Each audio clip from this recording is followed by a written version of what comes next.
simple canto alegre que el Señor escucha. Ven aquí, canta ya, no te olvides tú de Cristo, piensa que en la cruz por nosotros el arte, la cultura, la tradición, nuestras costumbres populares en Semana Santa se ve reflejado en este evento que hemos denominado El Señor de las Palmas.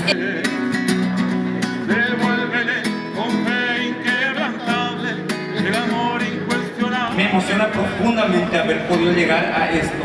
Si a la cultura dentro de los centros penitenciarios queremos llegar a todos los centros hoy en día. Con estas tradiciones buscamos mantener la cultura religiosa de nuestro país, que es nuestro folclore, nuestras tradiciones, y no solo llevarlo en la sociedad, sino también en los lugares donde están fuera de la sociedad, como son los centros penitenciarios.